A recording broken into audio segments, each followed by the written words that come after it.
There's a harsh truth about avoidant attachment that most people don't want to hear. Yes, they do come back. They almost always come back. But here's what's even harder to accept.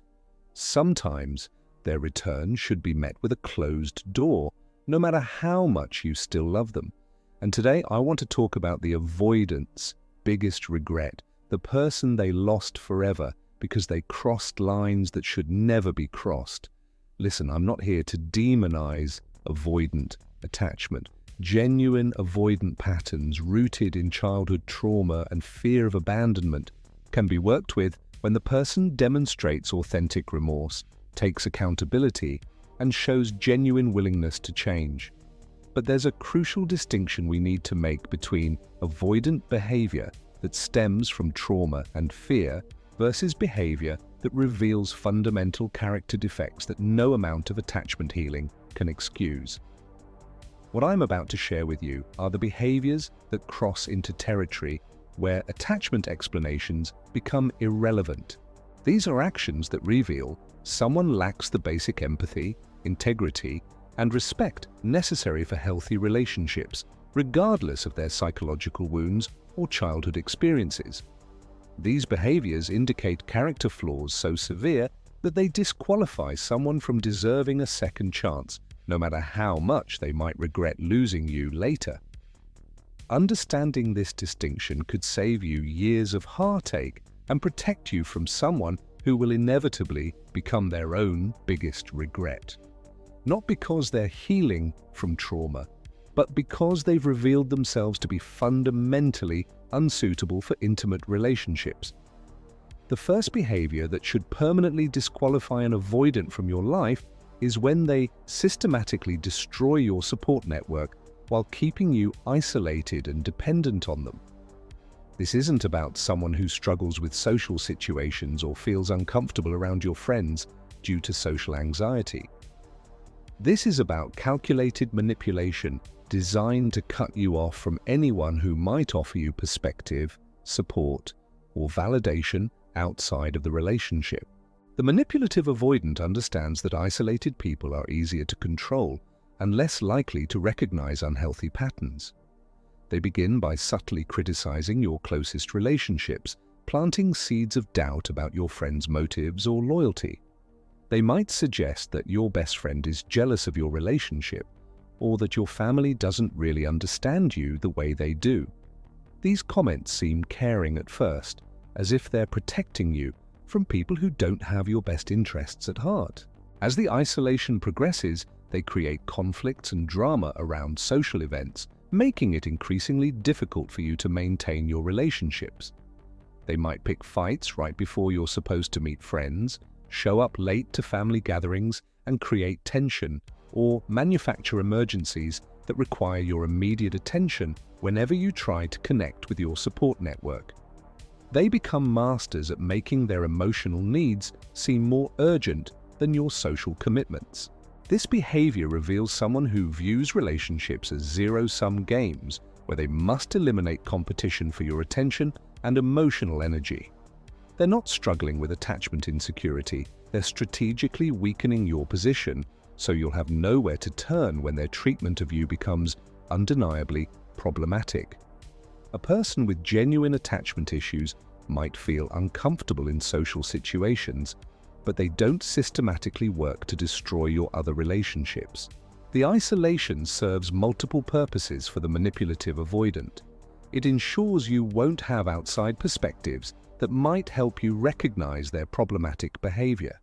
It creates emotional dependency, making you more likely to tolerate their inconsistency and emotional unavailability because you have no other sources of connection.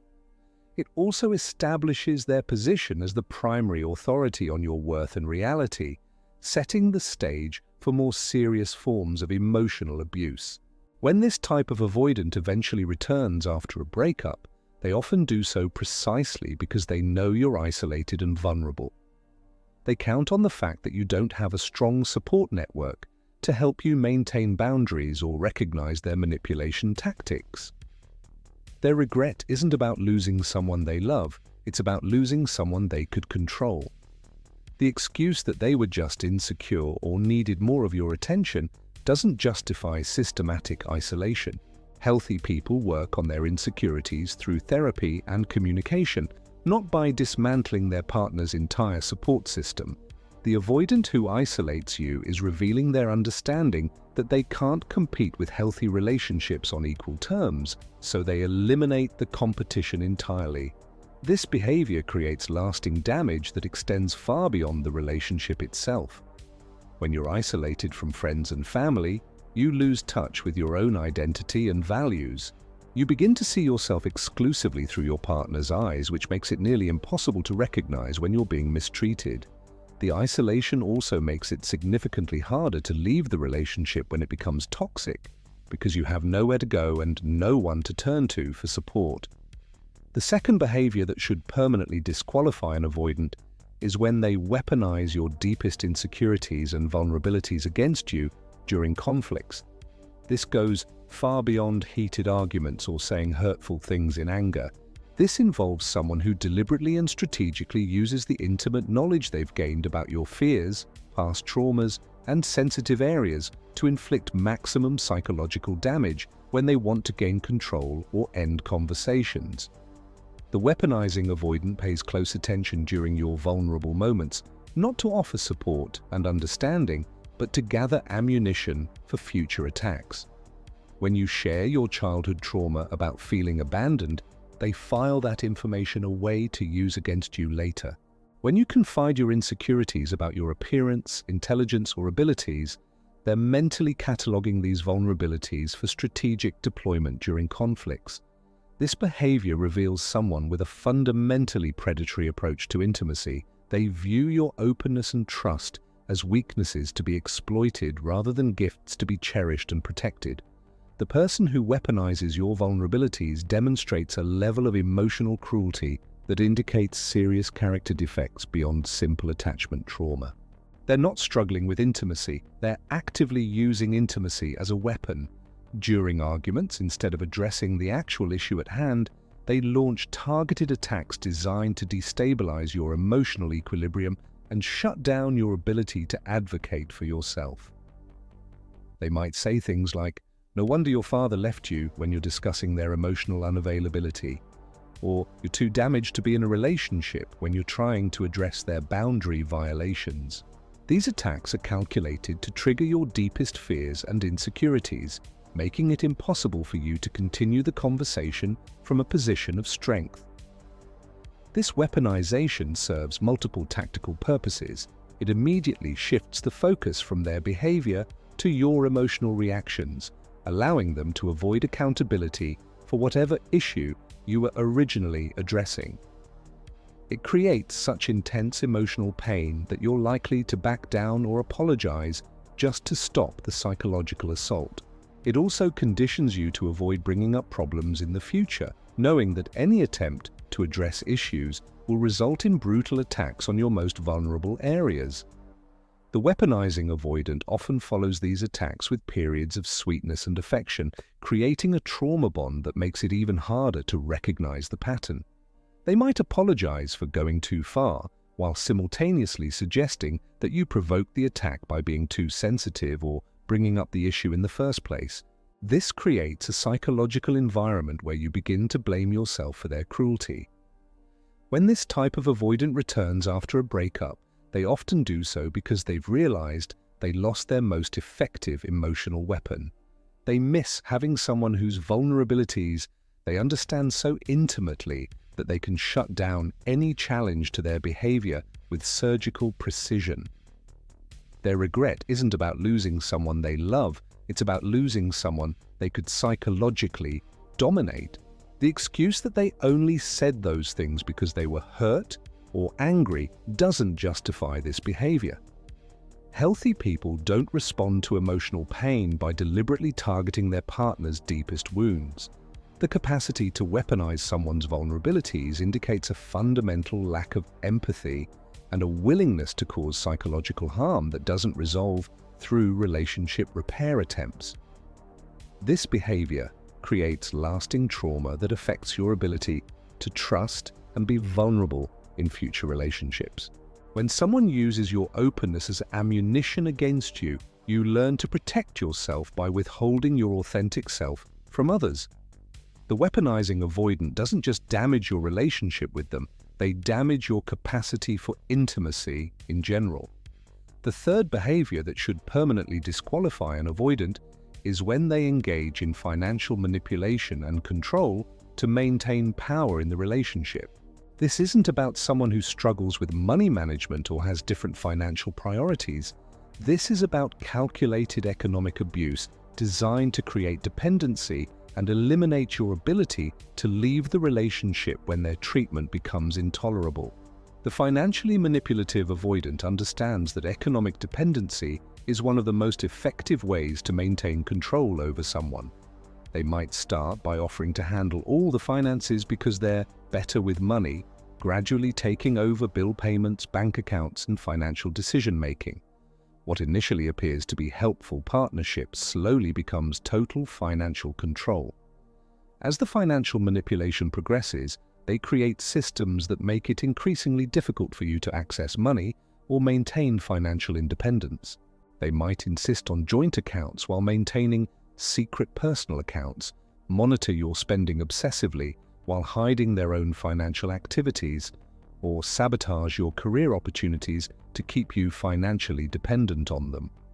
This behavior reveals someone who understands that love and emotional connection aren't enough to keep you in an unhealthy relationship, so they create practical barriers to leaving.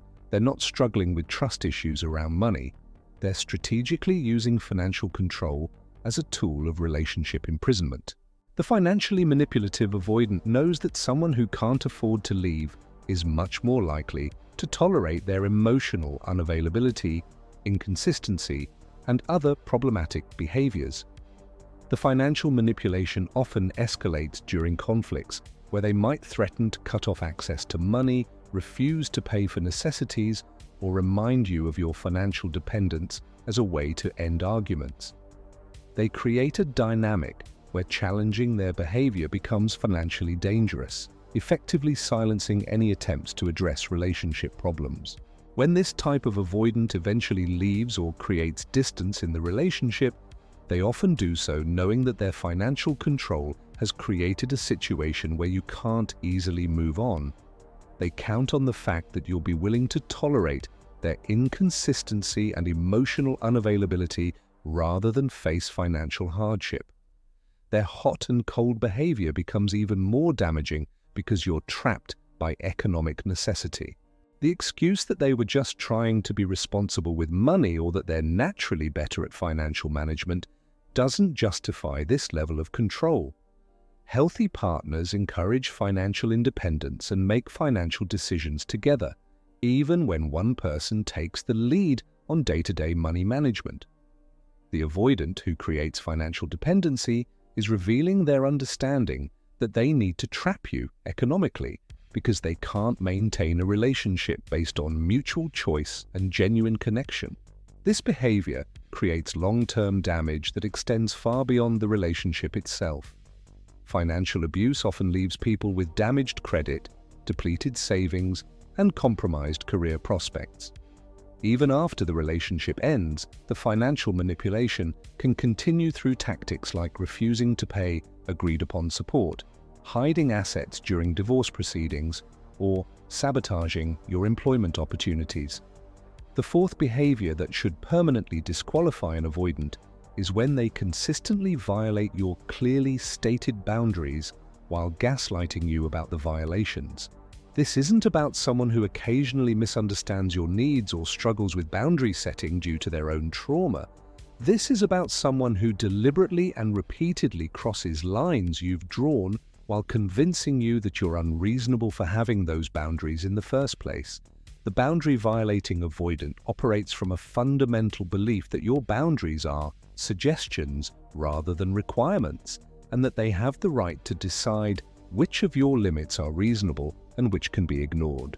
They might continue contacting you after you've asked for space, show up uninvited to your workplace or home, or persist in behaviors you've explicitly said make you uncomfortable. What makes this behavior particularly damaging is the gaslighting that accompanies the boundary violations.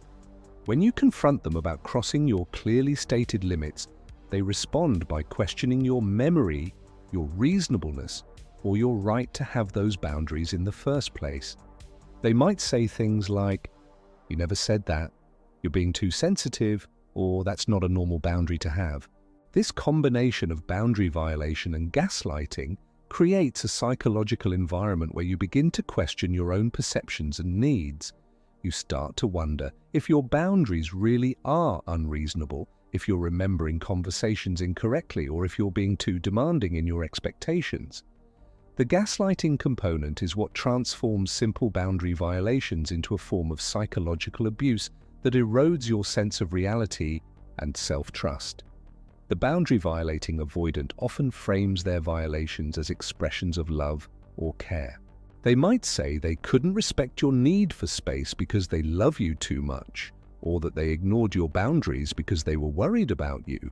This manipulation tactic makes it even harder to recognize the violation because it's wrapped in seemingly caring language. This behavior reveals someone who views your autonomy and personal limits as obstacles to be overcome rather than essential aspects of your identity to be respected. They're not struggling with understanding boundaries due to attachment trauma. They're making calculated decisions to prioritize their wants over your clearly stated needs. The person who repeatedly violates your boundaries while gaslighting you about the violations is demonstrating a fundamental lack of respect for your autonomy and psychological well-being. When this type of avoidant returns after a breakup, they often do so by immediately violating the boundaries you've set around contact and communication. They might ignore your requests for no contact, show up uninvited to places where they know you'll be, or use mutual friends to circumvent your boundaries. Their return itself becomes another boundary violation, demonstrating that they haven't learned to respect your limits. The excuse that they were just trying to show you how much they care, or that they didn't think you really meant it, doesn't justify boundary violations. Healthy people understand that respecting someone's boundaries is a fundamental expression of care and respect.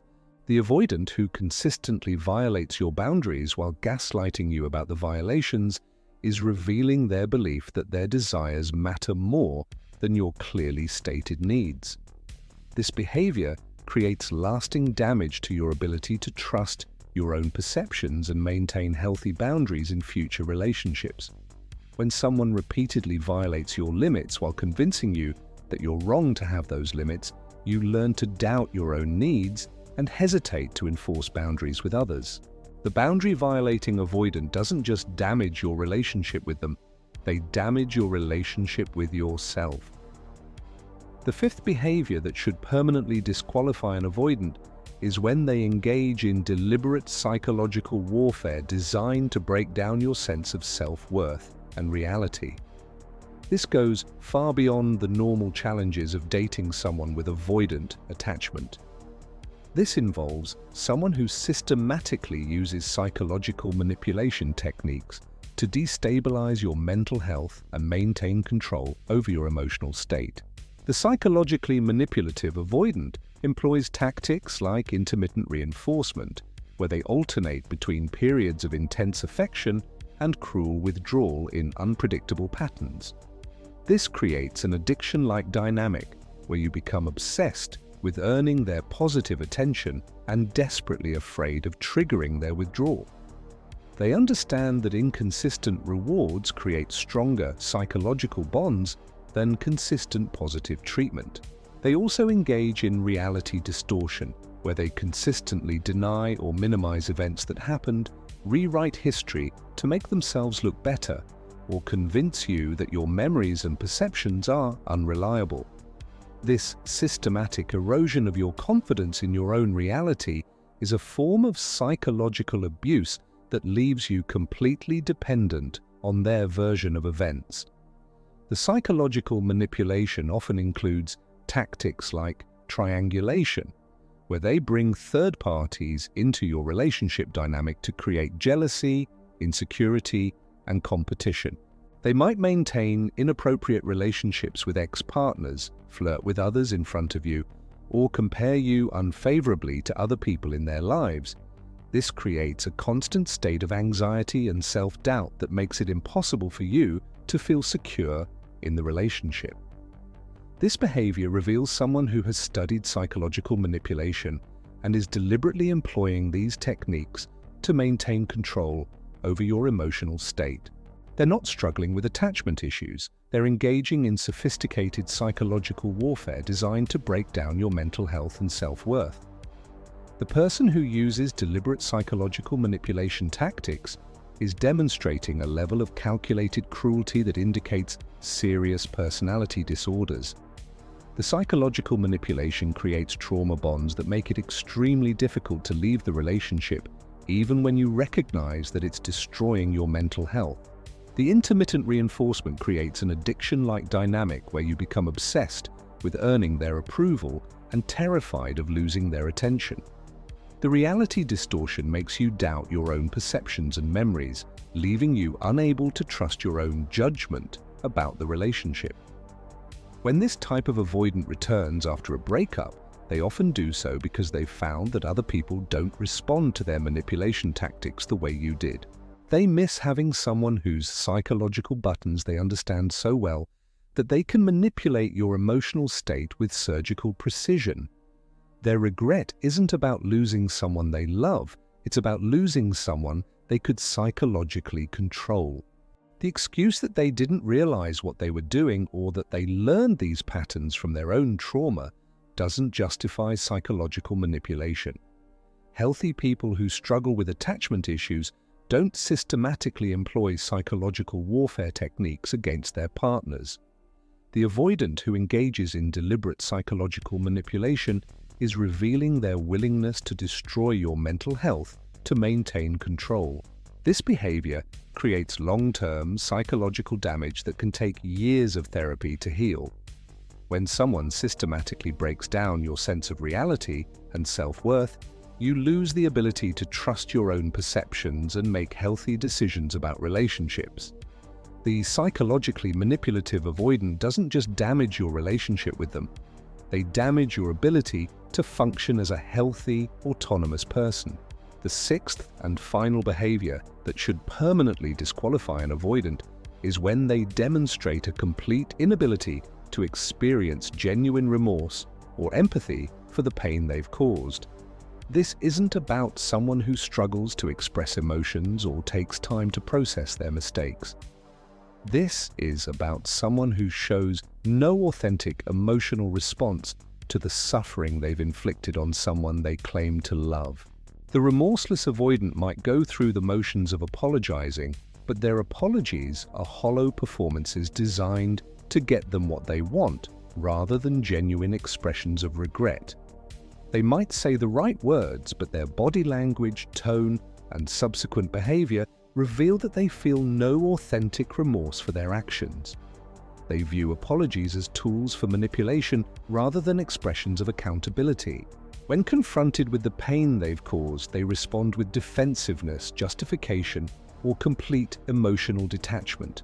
They might acknowledge that you're hurt, but they show no emotional response to your suffering. They treat your pain as an inconvenience to be managed rather than a natural consequence of their behavior that deserves their concern and care. This behavior reveals someone with fundamental empathy deficits that make genuine intimacy impossible. They're not struggling with emotional expression due to attachment trauma. They're demonstrating a core inability to feel appropriate emotional responses to other people's suffering. The person who shows no genuine remorse for causing pain lacks the basic emotional equipment necessary for healthy relationships. The absence of genuine remorse also means they have no internal motivation to change their behavior. People who feel authentic guilt and regret about their actions are naturally motivated to avoid repeating those behaviors. The remorseless avoidant has no such internal compass, which means they're likely to repeat harmful patterns indefinitely because they feel no emotional cost when they hurt others. When this type of avoidant returns after a breakup, they They often do so not because they've experienced genuine regret about their behavior, but because they've calculated that you might be useful to them again. They might perform remorse if they think it will help them achieve their goals, but they feel no authentic emotional response to the pain they've caused. Their return is purely strategic rather than emotional.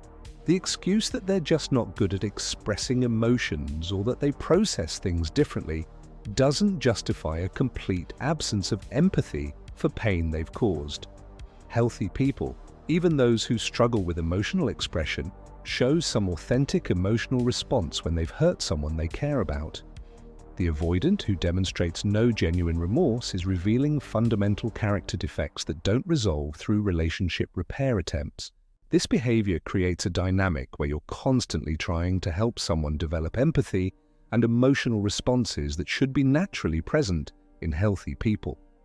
You find yourself explaining why their behavior was hurtful, hoping to spark some emotional recognition that never comes. The remorseless avoidant doesn't just damage your relationship, they damage your understanding of what healthy emotional responses look like. These 6 behaviors represent absolute deal breakers that transcend attachment styles and indicate character defects that make healthy relationships impossible. While genuine avoidant attachment patterns can be worked with and healed, these behaviors reveal manipulation, cruelty, and fundamental empathy deficits that will destroy any relationship regardless of attachment healing. The person who systematically isolates you from your support network, weaponizes your vulnerabilities, financially controls you, violates your boundaries while gaslighting you about the violations, engages in psychological warfare, or demonstrates no genuine remorse for their actions, doesn't deserve a second chance because they've proven themselves fundamentally unsuitable for intimate relationships. What makes these behaviors particularly tragic is that they often do lead to genuine regret, but not the kind of regret that leads to healing and growth. These individuals often become their own biggest regret because they destroyed something valuable through their own character defects. They lost someone who genuinely loved them, not because of attachment trauma that could be healed, but because of choices that revealed who they truly are beneath their charming exterior. The avoidant who engages in these behaviors often realizes too late that they've lost someone who was willing to work with their attachment issues and support their growth. Their regret isn't about the pain they caused, it's about losing someone who was valuable to them. They regret the consequences of their actions, not the actions themselves. Taking them back teaches them that they can engage in destructive behavior without serious consequences, which encourages repetition of these patterns. It also teaches them that their regret about losing you is more important than your need for safety and respect. You deserve a partner who treats you with basic empathy, integrity, and respect, even during difficult times. Don't sacrifice your standards or compromise your worth for someone who has proven themselves incapable of meeting the minimum requirements for healthy relationships. The person who exhibits any of these behaviors has demonstrated that they view relationships as opportunities for control and manipulation rather than partnerships based on mutual respect and genuine connection. Show no mercy to those who have shown no mercy to you. Their regret about losing you doesn't erase the character defects that made them willing to treat you cruelly in the first place. Let them live with the consequences of their choices and find someone who has the basic human decency to treat you with the respect and care you deserve. Remember, genuine love doesn't isolate, weaponize, control, violate boundaries, wage psychological warfare, or lack empathy for pain caused. If someone has demonstrated these behaviors, their regret about losing you is simply the natural consequence of their own character defects, not a reason to give them another opportunity to cause harm.